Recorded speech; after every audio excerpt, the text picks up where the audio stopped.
सूरज सा चमके हम स्कूल चले हम।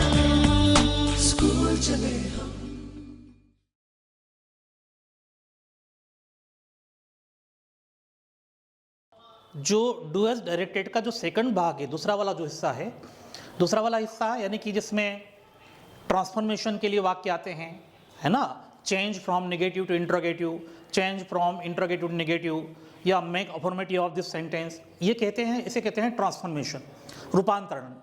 एक टेंस के वाक्य का दूसरे टेंस के वाक्य में रूपांतरण।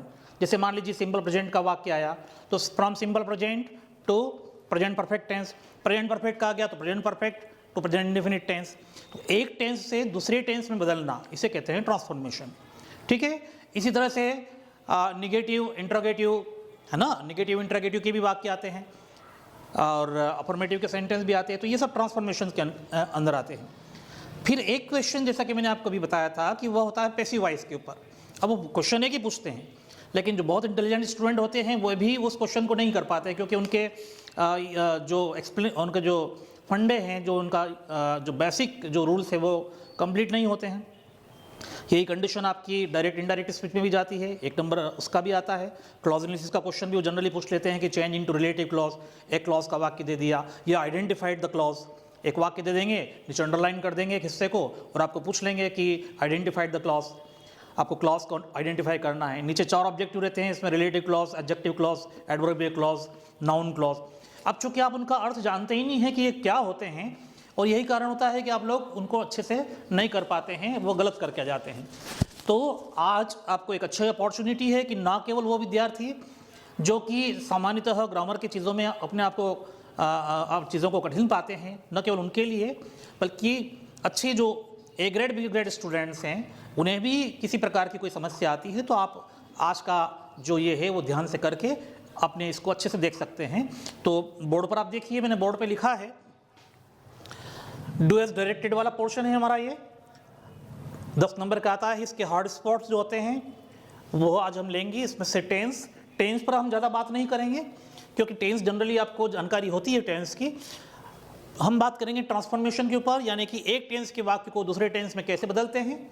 और जब ये टेंस पर आपका अच्छा कमांड होता है, आप अच्छे से जानते हैं, तो आप किसी भी वाक्य का पैसिव वॉइस भी बना सकते हैं। हालांकि ये आपको अच्छे से पता है कि हमारे कोर्स में सारे टेंसेस नहीं हैं, कुछ 2-3 टेंस ही है, और उसी से कनेक्टेड ही पैसिव वॉइस जनरली पूछते हैं परीक्षा में। तो फिर भी आप चूंकि उनके रूल्स और उनका जो एक शॉर्टकट तरीका है करने का, वो आप आज जानेंगे इसके अंतर्गत, टेंस, ट्रांसफॉर्मेशन और पैसिव वॉइस के अंतर्गत। दूसरे नंबर पे डायरेक्ट एंड इनडायरेक्ट स्पीच है, इसे स्पीच एंड नरेशन भी कहते हैं। इसका भी एक वाक्य पूछ लिया जाता है, लेकिन चूंकि इसके जो फंडामेंटल्स है वो क्लियर नहीं होते, हमें ये पता नहीं होता है कि डायरेक्ट स्पीच होता क्या है, इनडायरेक्ट स्पीच क्या होता है, हम उसे कैसे एक दूसरे में बदलते हैं, और यही कारण होता है कि वह एक वाक्य का जो नंबर होता है वो भी हमारे लिए कठिन हो जाता है। और हमें जानना ज़रूरी है कि आप भूलें ना कि एक नंबर कम हो जाता है तो स्टूडेंट्स फेल हो जाते हैं, और उधर एक नंबर कम होने पर जो डिस्टिंक्शन मार्क्स मिलने होते हैं 75 से 74 पे जाते हैं, है ना, अगर 100 का जो है पूर्णांक है तो ये एक नंबर कहीं ना कहीं काम देता है। ऐसा ही क्लॉज एनालिसिस, उपवाक्य विश्लेषण, यह भी एक कठिन संकल्पना है, कठिन या हार्ड माना जाने वाला कंटेंट है। हम बहुत ज़्यादा इसके डीप में नहीं जाएंगे, लेकिन किस तरह से हम आसानी से आइडेंटिफाई कर सकें वाक्यों को, कैसे हम चेंज कर सकें, ऐसा हम देखेंगे। ठीक है, so let's start now we are going to start from the tense, transformation and passive. हम कहाँ से स्टार्ट कर रहे हैं? इस पोर्शन से। 15 मिनट में हम इसको खत्म कर देंगे। एग्जाम्पल के माध्यम से ही हम चेस में चलेंगे, और यहाँ आएंगे तो हम इसको डिफाइन करते हुए चलेंगे। तो पहले वाले हिस्से में हम टेंस, ट्रांसफॉर्मेशन और पैसिव से कनेक्टेड वाक्य ले रहे हैं। इसमें हम इसके एक्सप्लेनेशन पे नहीं जाएंगे, डायरेक्ट वाक्य लेंगे और वाक्यों को आपको समझना है कि किस तरह से उनको हल करना है, उनको मैं एक्सप्लेन करते हुए आपको वो करवाऊंगा। ठीक है, तो सबसे पहले आइए हम देखते हैं ऐसे वाक्यों को जो कि इंट्रोगेटिव टू नेगेटिव या नेगेटिविटी टू इंट्रोगेटिव किए जाते हैं। ठीक है, लेट्स सी, लिखते जाइए आप चाहें तो साथ में। She shut the door. She shut the door. Do is directed में जैसा कि मैंने आपको बताया था, जैसा डू माने करिए, जैसा कहा गया है, जैसा निर्देश दिया गया है। निर्देश दिया गया है चेंज इनटू नेगेटिव, निगेटिव में बदलिए, चेंज इनटू निगेटिव, ठीक है, निगेटिव में आपको बदलना है। शी शट द डोर, उसने दरवाजा बंद किया, ठीक है। यहां पर आपको ये ध्यान रखना है कि नेगेटिव में चेंज करने के लिए आपको टेंस जानना जरूरी है। टेंस जानने के लिए आप क्या करेंगे, वर्ब का फॉर्म देखेंगे। यहां पर वर्ब का फॉर्म शट है। अब आपको ये पता होना चाहिए कि शट वर्ब के तीनों फॉर्म एक जैसे होते हैं, शट शट शट, ठीक है। लेकिन यहां पर ये कौन सा शट है ये जानने के लिए आप देखिए उसमें एक नियम रहता है कि अगर सिंगुलर सब्जेक्ट है तो मेन वर्ब में एस या ईएस का यूज होता है। चूंकि यहाँ पर एस या ईएस का यूज नहीं हो रहा है, इसका मतलब ये है कि ये प्रेजेंट का नहीं है। अब ये किसका है, या तो ये पास्ट का है या फ्यूचर का है, ठीक है। ये पास्ट पार्टिसिपल हैज हैव भी नहीं आ रहे इसके अंदर। हैज हैव नहीं आने के कारण से इसको अपन perfect past perfect present perfect कभी नहीं मानेंगे, मतलब पास्ट पार्टिसिपल भी नहीं मानेंगे। तो ये क्या है, शी शट, उसने बंद किया, द डोर, दरवाजा, उसने दरवाजा बंद किया। एस या एस नहीं होने के कारण से सिंपल पास्ट का है, ठीक है। अब इसे हम चेंज करते हैं नेगेटिव में। उस दिन हमने देखा था 3 दिन पहले कि जब भी हमें किसी सिंपल पास्ट टेंस के वाक्य को या पास्ट इंडेफिनिट टेंस के वाक्य को नेगेटिव बनाना हो तो हम हमेशा डिड हेल्पिंग वर्ब का प्रयोग करते हैं और उसमें क्या लगाते हैं, नॉट लगाते हैं। It's very easy. स्टार्ट करते हैं अपन, शी, शिट के तत्काल बाद में आपके लिख देंगे डिड नॉट या डिडंट। मैंने आपको हमेशा कहा है कि हेल्पिंग वर्ब के साथ नॉट चलने दीजिए। शी डिड नॉट या शी डिडंट, इसका फर्स्ट फॉर्म भी शट ही होता है ना, ध्यान रखिएगा। इस फर्स्ट शट शट शट तीनों फॉर्म एक जैसे होते हैं, तो इसको फर्स्ट फॉर्म में बदलेंगे। फर्स्ट फॉर्म में बदलना क्यों जरूरी है, क्योंकि डिड का प्रयोग कर लिया है अपन ने, इसलिए इसको फर्स्ट फॉर्म में बदलना जरूरी है। She did not shut the door, उसने दरवाजा बंद नहीं किया। इट्स वेरी सिंपल, ठीक है। कभी कभी यहाँ पर पास्ट टेंस को प्रकट करने वाले शब्द आएंगे जैसे यस्टरडे, तो वो आपके लिए हेल्पफुल होगा, उससे आप आसानी से समझ पाएंगे कि पास्ट टेंस का है। अभी आप समझ नहीं पा रहे, लेकिन अभी आपने आइडेंटिफाई कैसे किया कि चूंकि इसमें एस लगा हुआ नहीं है इसलिए प्रेजेंट का वाक्य नहीं हो सकता। तो ये किसका वाक्य है, पास्ट का वाक्य है, इसलिए हमने नेगेटिव में डिड नॉट का प्रयोग किया। मैं सोचता हूँ आपने इसे ग्रैस्प कर लिया होगा। दूसरा वाक्य अपन देखते हैं, ध्यान से उतारते जाइए साथ साथ में, क्योंकि समय आज अपने पास में कम रहेगा, ज़्यादा हार्ड स्पॉट्स ज़्यादा है अपने पास में। He has taken tea, he has taken T, वह चाय पी चुका है। चेंज इनटू इंटरोगेटिव, मैं यहाँ पर पूरा नहीं लिख रहा हूँ चेंज इनटू इंटरोगेटिव, समय कम है अपने पास में, इसलिए हम लिख रहे हैं डायरेक्ट इंटरोगेटिव, यानी कि आपको इंटरोगेटिव में चेंज करना है, ठीक है। वहां पर लिखा हुआ आएगा चेंज इनटू इंटरोगेटिव, ध्यान दीजिए आप, क्योंकि हम डू एज डायरेक्टेड कर रहे हैं, जैसा दिया गया है, जैसा निर्देशित किया गया वैसा करना। यह निर्देशित किया जाएगा चेंज इनटू इंटरोगेटिव। अभी जगह कम होने के कारण से मैंने चेंज इनटू नहीं लिखा है। प्रश्नवाचक में बदलना है, बड़ा आसान है इस तरह के वाक्य को प्रश्नवाचक में बदलना। यहाँ पे आप देख रहे हैं ये हैज हेल्पिंग वर्ब है। जब भी हम प्रश्नवाचक बनाते हैं या इंटरोगेटिव बनाते हैं तो हम हेल्पिंग वर्ब को शुरू में लेते हैं।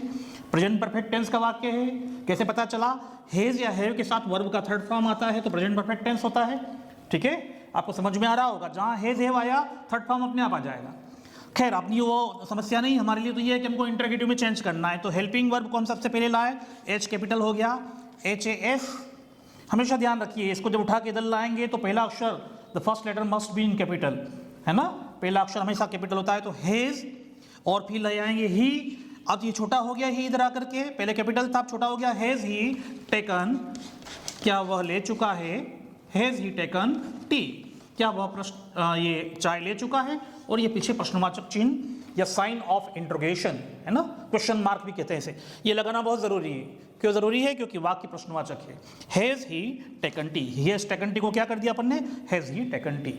अफर्मेटिव से नेगेटिव, नेगेटिव से इंटरोगेटिव, इंटरोगेटिव से नेगेटिव देख रहे हैं। और देखिए एक एग्जांपल,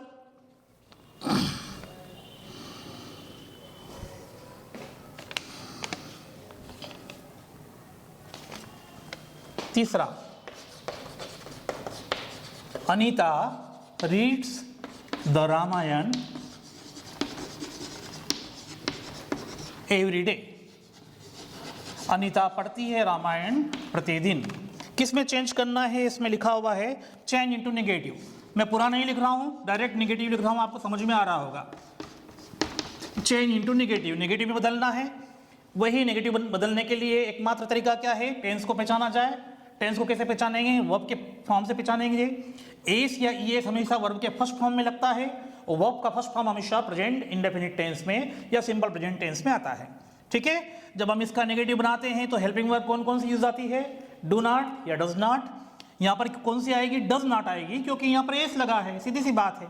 सिंगुलर सब्जेक्ट के साथ में या एक वचन जो करता होता है उसके साथ में हमेशा जो हेल्पिंग वर्ब में प्रयोग होती है वो डज नॉट होती है। और सबसे अच्छा तरीका ये है कि यहाँ पर ये से तो आप डज नॉट लगा दो, तो अनीता डज नॉट, ठीक है, ये डज नॉट आ गया। ऊपर वाला वर्ब ऐसा कैसा ले आएंगे अपन, फर्स्ट फॉर्म का फर्स्ट फॉर्म, लेकिन एस हटा देंगे। Anita does not read the Ramayana, Anita Ramayana नहीं पढ़ती है। ये हो गया आपका नेगेटिव से, ठीक है, कठिन नहीं है, बस ये समझ जाओ आप। यहाँ पर ये से मतलब आपको डज नॉट का यूज करना है, अगर यहाँ पर नहीं है तो आपको डू नॉट का यूज करना है। वर्ब देख लीजिए, यहाँ पास्ट टेंस के वर्ब हो तो डिड नॉट का यूज करना है, ये आपका नेगेटिव का चलेगा। आगे देखते हैं। अब हम नेगेटिव इन्फॉर्मेटिव की बजाय कुछ ऐसे वाक्य के ऊपर आते हैं जो कि किससे कनेक्टेड हैं, ट्रांसफॉर्मेशन से कनेक्टेड है। जैसे एक वाक्य देखिए, Jim will take coffee, Jim will take coffee, Jim coffee लेगा, जिम विल टेक कॉफी, ठीक है। यहां पर लिखा है चेंज इनटू प्रेजेंट परफेक्ट। अब देखिए ये नेगेटिव या इंटरगेटिव में चेंज करना नहीं है, ये ट्रांसफॉर्मेशन वाला क्वेश्चन है। Change into present perfect, present perfect. 2-3 दिन पहले की जो क्लास है मैंने उसमें आपको अच्छे से बताया था कि आप ऊपर वाले वाक्य पर ध्यान मत दीजिए, आपको ध्यान देना है ब्रैकेट में क्या कहा गया है, इस पर ध्यान देना, आपको इस पर फोकस करना है। Change into present perfect. जैसे ही ये चीज़ जैसे ही आप इसको पढ़ते हैं तो आपके माइंड में तत्काल क्लिक होना चाहिए कि प्रेजेंट परफेक्ट यानी कि हैज हैव के साथ वर्ब का थर्ड फॉर्म, ये हम अच्छे से जानते हैं। तो हमें इस वाक्य को इस तरीके से लिखना है कि उसमें हैज हैव के साथ वर्ब का थर्ड फॉर्म आ जाए, है ना। ट्रांसफॉर्मेशन का वाक्य है, ट्रांसफॉर्मेशन मतलब रूपांतरण। एक टेंस के वाक्य को हम दूसरे टेंस के वाक्य में रूपांतरित कर रहे हैं, ट्रांसफॉर्म कर रहे हैं। आइए, बड़ा आसान है, फोकस यहाँ कीजिए प्रेजेंट परफेक्ट टेंस। सबसे पहले शुरुआत करते हैं जिम से ही, जिम नाम है, जिम प्रेजेंट परफेक्ट टेंस यानी कि सहायक क्रिया हैज और हैव, जिम के साथ हैज लगेगा, सिंगुलर हैज ये, जिम हैज। अब थर्ड फॉर्म आएगा, थर्ड फॉर्म मतलब कौन सा फॉर्म, वर्ब का थर्ड फॉर्म। ये टेक दिया है यहाँ पे, टेक को थर्ड फॉर्म में चेंज कर लीजिए, take took taken, Jim has taken, और आखिरी में अंत में क्या लिख देंगे अपन, coffee, Jim has taken coffee. देखिए ये आपका जो वाक्य था, ये किसी भी टेंस का रहा हो, इसके पीछे नहीं जाना है अपने को। ये किस टेंस का है, वैसे विल का प्रयोग हो रहा है तो प्रेजेंट फ्यूचर इंडेफिनिट टेंस का वाक्य है, पर हमें इस पर फोकस नहीं करना। हमारा फोकस यहाँ रहना चाहिए कि किस में बदलना है, रूपांतरित किस में करना है। रूपांतरित करना था प्रेजेंट परफेक्ट में, तत्काल हमारे माइंड में क्लिक हुआ हैज हैव के साथ थर्ड फॉर्म, जिम को सब्जेक्ट लिया हमने ऐसा कैसा, इसके साथ एक वचन में हमने हैज हेल्पिंग वर्ब लगाई, टेक मेन वर्ब को हमने थर्ड फॉर्म में चेंज किया, जिम हैज टेकन, और लास्ट में आ गया कॉफी। ये आपका ट्रांसफॉर्मेशन हो गया, इस टेंस से इस टेंस में ट्रांसफॉर्म हो गया। गुड, समझ में आ गया आपको। मैं सोचता हूँ आप इसको अच्छे से देख रहे होंगे। उतारिए जब तक मैं इसको मिटा करके अगला वाक्य लेता हूँ।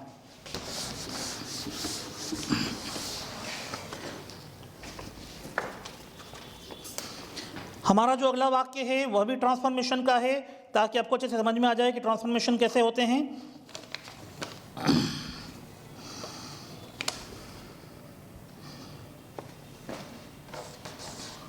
We shall go for picnic. We shall go for picnic. हम पिकनिक पर जाएंगे। This year, इस साल हम पिकनिक पर जाएंगे। देखिए किसमें चेंज करना है इसको, इसमें लिखा है future continuous tense, change into, बदलिए, यही तो निर्देशन है, ऊपर दिया जाता है ना, डू एज डायरेक्टेड, तो ये निर्देश है, डायरेक्शन है। Change into future continuous tense, future continuous tense, ठीक है। फ्यूचर कंटिन्यूअस टेंस में हमें इस वाक्य को चेंज करना है। अब इसमें भी आपको ऊपर नहीं उलझना है कि ऊपर क्या दिया है, एक बार पढ़ लिया ऊपर को और फिर सीधा अपना फोकस कहाँ जाना चाहिए कि उसमें क्या दिया, निर्देश क्या है। चेंज इनटू, बदलिए, फ्यूचर कंटिन्यूअस टेंस।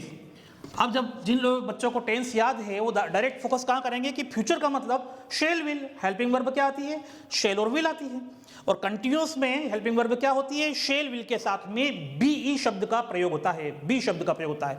तो पूरी हेल्पिंग वर्ब क्या हो जाएगी, शेल भी, विल भी हो जाएगी। अब हम इन दोनों में से कोई भी एक लगाना है वाक्य के अनुसार, वाक्य के सब्जेक्ट के अनुसार। देखिए शुरुआत करते हैं हम। सबसे पहले हम क्या करते हैं, वी का यूज करते हैं, सब्जेक्ट लगा लेते हैं वी, और वी के साथ में इसमें शेल लिखा है तो कोई दिक्कत वाली बात नहीं, शेल ऐसा कैसा आ जाएगा, क्योंकि वी के साथ शेल ही लगता है। अब हमारे लिए और आसान हो गया, वी शेल। अब हमें जोड़ना क्या है, बी जोड़ना है कंटिन्यूस बनाने के लिए, वी शेल बी। ठीक है, तो फ्यूचर कंटिन्यूस टेंस की हेल्पिंग वर्ब आ गई हमारी, विल बी और शेल बी में से एक। अब दूसरा इसकी पहचान क्या होता है कि इसमें हमेशा फर्स्ट फॉर्म में आईएनजी आता है, वर्ब के फर्स्ट फॉर्म में। देखिए ऊपर वर्ब का फर्स्ट फॉर्म कौन सा है, गो है, तो गो लगाया और गो में आईएनजी लगा दिया, वी शैल बी गोइंग, शेष सेंटेंस ऐसा कैसा, for picnic, we shall be going for picnic this year. ये आपका ट्रांसफॉर्मेशन हो गया, एक टेंस से दूसरे टेंस में ट्रांसफॉर्म हो गया। ऊपर वाला वाक्य देख रहे हैं आप, we shall go future indefinite का था या सिंपल फ्यूचर का था, इसको हमें बदलना क्या में था, change into future continuous tense, future continuous tense में बदलना था, एक टेंस से दूसरे टेंस में। ठीक है, ये टेंस एक ही है, फ्यूचर का ही है, लेकिन एक जो फर्स्ट भाग होता है उसको अगले भाग में चेंज करना था। तो हमने, फिर मैं कह रहा हूँ बार बार कि यहाँ फोकस ना करें, यहाँ करें। यहाँ करने पर आपको डायरेक्ट क्लिक होगी हेल्पिंग वर्ब, मेन वर्ब, और आप कर सकते हैं वी के साथ शेल बी का प्रयोग कंटिन्यूस के लिए, फिर गो में लगा दिया हमने आईएनजी, और फॉर पिकनिक दिस ईयर। ये आपका ट्रांसफॉर्मेशन का अगला वाक्य हो गया। चलिए देखते हैं अगला एक और वाक्य ट्रांसफॉर्मेशन से connected. He taught English, he taught English, उसने अंग्रेजी सिखाई या उसने इंग्लिश पढ़ाई, ही टॉट इंग्लिश। और यहां पर इन्होंने जो दिया है change into present indefinite tense, present indefinite, yes, चूंकि जगह कम है तो मैं यहाँ पर आपको छोटे से लिख देता हूँ, कम प्रेजेंट इंडेफिनिट, ठीक है, IND, इसे समझ जाइए आप, प्रेजेंट इंडेफिनिट या प्रेजेंट सिंपल एक ही बात होती है। सेंटेंस है हमारा ही टॉट इंग्लिश। अब जो बच्चे टेंस को अच्छे से जानते हैं उनको मालूम है कि ये वर्ब का सेकंड फॉर्म है, सिंपल पास्ट टेंस है ये, उसने अंग्रेजी सिखाई। हमें चेंज काय में करना है, प्रेजेंट इंडेफिनिट टेंस में करना है। प्रेजेंट इंडेफिनिट टेंस का में कौन सा फॉर्म लगता है, वर्ब का फर्स्ट फॉर्म लगता है ना। तो बस कुछ नहीं, आपको इसको फर्स्ट फॉर्म में करना है। ही टॉट को फर्स्ट फॉर्म जो होता है वो होता है टीच, तो ही टीच। अब चूंकि क्या है कि सिंगुलर के साथ में प्रेजेंट टेंस में मेन वर्ब में एस है, एस लगाते हैं अपन, तो यहां पर टीच में हम लगा देंगे ES, ही टीचेस।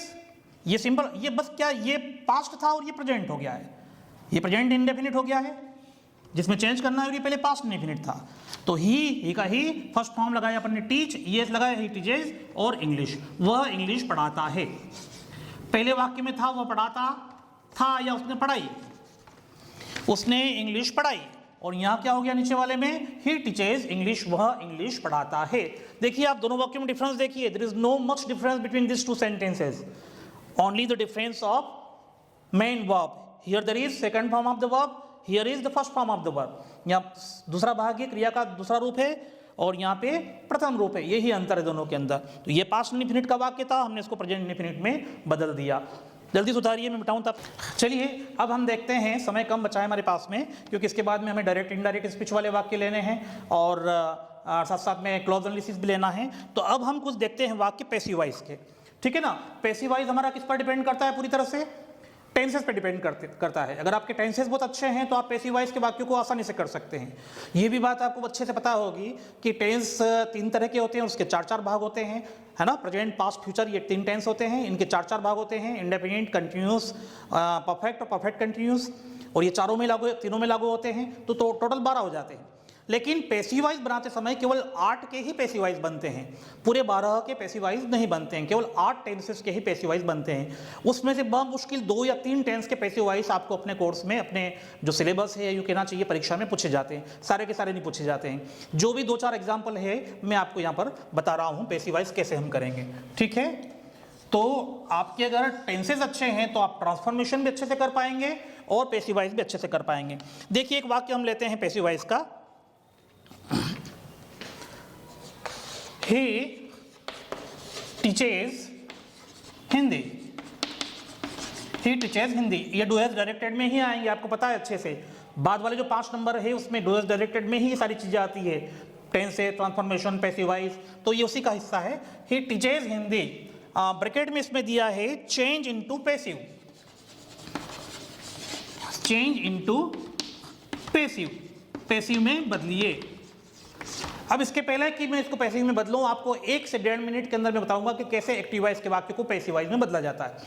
ठीक है, आप देखिए एक्टिव वॉइस का जो वाक्य होता है उसमें हमेशा जो सब्जेक्ट होता है वो मेन होता है, सब्जेक्ट प्रधान होता है, सब्जेक्ट की प्रधानता होती है। यानी कि क्रिया के काम कौन करता है, वाक्य काम कौन करता है, सब्जेक्ट करता है। जैसे देखिए he teaches Hindi, he teaches वह सिखाता है हिंदी, वह पढ़ाता है हिंदी, तो यहां पर जोर दिया गया है वह के ऊपर। यहां पे पढ़ाने का काम कौन कर रहा है, वह कर रहा है। ही टीचेस हिंदी, वह हिंदी पढ़ाता है, हिंदी यहां कौन हो गई है, उसका पढ़ाना मेन हो गया है, तो सब्जेक्ट की प्रधानता है, क्रिया का काम सब्जेक्ट कर रहा है। ऐसा वाक्य जिसमें सब्जेक्ट की प्रधानता होती है, वर्ब का काम सब्जेक्ट करता है, क्रिया का काम सब्जेक्ट करता है, वह कहलाता है एक्टिव वॉइस का वाक्य। यानी कि आपके टेंस के जितने भी वाक्य हैं, आप टेंस में किसी भी टेंस में आप अगर कोई वाक्य लिख रहे हैं तो वह वाक्य एक्टिव वॉइस का ही वाक्य होगा, ये ध्यान रखना है। कोई सा भी वाक्य लिखा हुआ किसी भी टेंस का, वो एक्टिव वॉइस का वाक्य है। अब हम पैसिव में बदलते हैं, चेंज इनटू पैसिव। ये एक्टिव वॉइस का वाक्य हुआ, यहां हमने पैसिव किया। ठीक है, पैसिव में क्या होगा, ठीक उल्टा, यहां पर सब्जेक्ट प्रमुख नहीं होगा बल्कि ऑब्जेक्ट प्रमुख हो जाएगा, कर्म प्रमुख हो जाएगा। हिंदी उसके द्वारा पढ़ाई जाती है, वह हिंदी पढ़ाता है नहीं, हिंदी उसके द्वारा पढ़ाई जाती है। ठीक है ना, तो यहां पर हिंदी पर फोकस रहेगा, हिंदी मुख्य रहेगा। हिंदी माने यहां पर जो ऑब्जेक्ट के रूप में है तो ऑब्जेक्ट की प्रधानता हो जाएगी, क्रिया का काम ऑब्जेक्ट करेगा। आइए इधर आते हैं, हिंदी। पहला नियम क्या है एक्टिव वॉइस से पैसिव वॉइस में बदलने का, कि हम जब एक्टिव वॉइस के वाक्य को पैसिव वॉइस में बदलते हैं तो ऑब्जेक्ट को सब्जेक्ट बना लेते हैं। तो हमने यहाँ हिंदी को यहाँ पर क्या बना लिया, सब्जेक्ट बना लिया। ठीक, अब दूसरी बात शुरू होती है कि यहाँ पर हेल्पिंग वर्ब कैसे लगाएं हम, यहाँ किस तरह की हेल्पिंग वर्ब लगाएंगे। तो इसके एक नियम है कि अगर ऊपर वाला वाक्य एक्टिव वॉइस का वाक्य अगर आपका सिंपल प्रेजेंट टेंस का या प्रेजेंट इंडेफिनिट टेंस का हो तो यहाँ पर जो हेल्पिंग वर्ब लगेगी पैसिव वॉइस में बदलते समय वो कंटिन्यूस की लगेगी, उसी टेंस का कंटिन्यूस। अब ये प्रेजेंट इंडेफिनिट है और प्रेजेंट कंटिन्यूस की हेल्पिंग वर्ब क्या होती है आप जानते हैं अच्छे से, इज, एम या आर, ये 3 हेल्पिंग वर्ब होती है। इस तरह प्रेजेंट कंटिन्यूस में जब अपन करते हैं वाक्य कोई भी लिखते हैं टेंस में तो हेल्पिंग वर्ब होती है इज, आईएस इज, या एम या आर। तो अब इन तीनों में से कोई हेल्पिंग वर्ब यहाँ आएगी। चूंकि हिंदी एक वचन है तो यहाँ पर इज आ जाएगा, आर तो बहुवचन के साथ आता है और एम आई के साथ आता है, इसलिए दोनों में से कुछ भी नहीं आएगा। तो हिंदी इज, यहां तक आ गए। अब एक परफेक्ट रूल है, मतलब वो ये है कि जब भी हम एक्टिव वॉइस के वाक्य को पैसिव वॉइस में बदलते हैं तो हमेशा वर्ब का थर्ड फॉर्म आता है। ध्यान रखिएगा, किसी भी टेंस के वाक्यों को जब हम पैसिव वॉइस में बदलते हैं तो एक निर्धारित नियम है, फिक्स नियम है कि वर्ब का थर्ड फॉर्म ही आता है। तो अब कुछ नहीं करना है, इस फर्स्ट फॉर्म को हमने यहां पर थर्ड फॉर्म में लाए, टीच का हो गया taught, so simple. Hindi is taught और उसके बाद में आप क्या करें, बाय को ले आए, है ना, बाय माने द्वारा। ठीक है, किसके द्वारा पढ़ाई जाती है, ये बाय। और अब हम क्या करेंगे, अब हम ऐसा करेंगे कि जो सब्जेक्ट था उसको ऑब्जेक्ट बना देंगे, ही को उधर ले जाएंगे तो बाय हिम हो जाएगा। देखिए कितना सरल है, इसको बहुत ज्यादा रूल्स रेगुलेशन में जाने की आवश्यकता नहीं है। It's very simple to change from active to passive voice. कुछ नहीं करना है अपन को, एक्टिव वॉइस के वाक्य में जो ऑब्जेक्ट है उसको सब्जेक्ट बना लो। ठीक है, हिंदी को हमने सब्जेक्ट बना लिया, ऑब्जेक्ट को सब्जेक्ट बना लिया, फिर कुछ नहीं करना है, ऊपर वाले टेंस को देखना है। अगर वो प्रेजेंट इंडेफिनिट का हो, पहचानेंगे कैसे, ऐसे एस लगा रहेगा। तो यहां पर जो हेल्पिंग वर्ब आएगी वो उसी टेंस की नहीं आएगी, वो कंटिन्यूस टेंस की आएगी, प्रेजेंट कंटिन्यूस की। तो प्रेजेंट कंटिन्यूस की क्या होगी, इज एम आर, हिंदी के साथ में हमने इज लिया। ठीक है, यहां तक कर लिया तो आधा गढ़ जीत गया, आधा पैसिव वॉइस हो गया, मान के चलिए। अब बहुत सरल है, हमेशा वर्ब का थर्ड फॉर्म आएगा इसके बाद हेल्पिंग वर्ब के बाद में। तो ऊपर वाले फॉर्म को, चाहे वो फर्स्ट फॉर्म हो, चाहे वो सेकंड फॉर्म हो, चाहे वो थर्ड फॉर्म हो, हमें नीचे थर्ड ही लिखना है। तो हमने फर्स्ट को थर्ड में चेंज किया, बाय को अनिवार्य रूप से लाना है क्योंकि उसके द्वारा काम हो रहा है, और आखिरी में हमको ही का हिम, शी का हर, दे का देम ऐसा हम कर देंगे। अभी ही का हिम कर देते हैं, ये आपका पैसिव वॉइस हो गया। वाक्य को ध्यान से देखिए, ही teaches English, he teaches Hindi, वह हिंदी पढ़ाता है, active voice. Hindi is taught by him, Hindi is taught by him, Hindi उसके द्वारा पढ़ाई जाती है। पहले में वह सब्जेक्ट प्रमुख था, अब ऑब्जेक्ट प्रमुख हो गया है। एक और एग्जांपल देखिए, अब जल्दी से उतारिए इसको, मैं नीचे वाला मिटाता हूं तब तक। अगर आप मुझे बिल्कुल ध्यान से सुन रहे हैं, बड़ी एकाग्रता के साथ सुन रहे हैं, चीज़ों को एक दूसरे को कनेक्ट करते हुए सुन रहे हैं, तो ऐसा नहीं हो सकता कि आपको आज की क्लास का फायदा नहीं मिले। 100% मिलेगा। बस आप पूरी तरह से तन्मय होकर के, कॉन्सेंट्रेट, एकाग्र होकर के ध्यान यहाँ पर फोकस करें।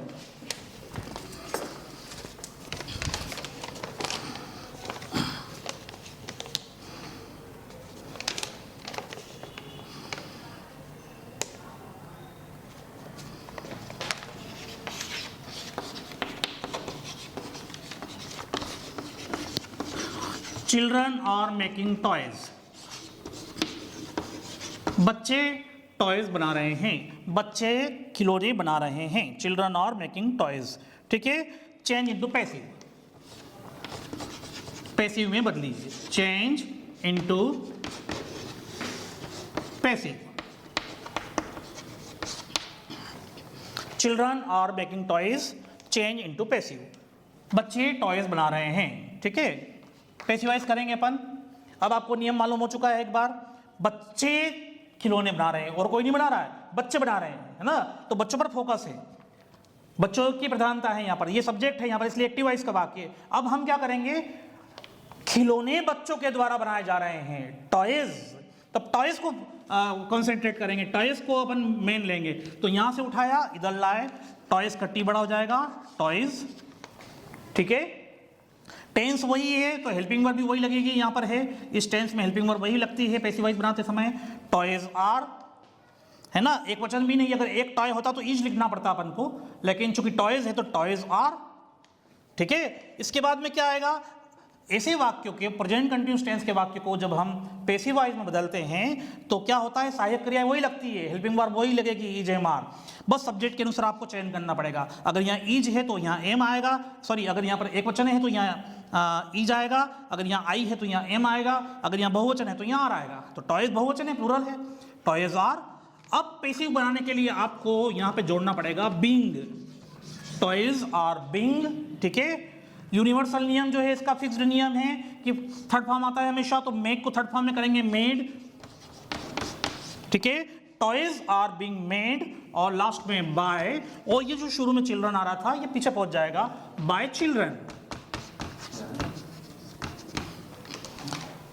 Toys are being made by children. पहला वाक्य क्या था, फर्स्ट सेंटेंस क्या था एक्टिवाइज का, चिल्ड्रन आर मेकिंग टॉयज, बच्चे टॉयज बना रहे हैं, ठीक है ना, बच्चों पर फोकस था इसलिए एक्टिवाइज का वाक्य था। अब क्या हो गया, बच्चों पर फोकस नहीं रहा, बच्चे काम नहीं कर रहे हैं, है ना, क्रिया का काम बच्चों के द्वारा नहीं किया जा रहा है, बल्कि अब टॉयज वाला आ गया, toys are being made by children, खिलौने बच्चों के द्वारा बनाए जा रहे हैं। इसका मतलब होता है टॉयज ऑब्जेक्ट जो था वो मेन हो गया, इसलिए ये पैसिवाइज का वाक्य हुआ, उसमें चिल्ड्रन मेन था इसलिए वो एक्टिवाइज का वाक्य है, ठीक है। ये आपका सूरज सा चमके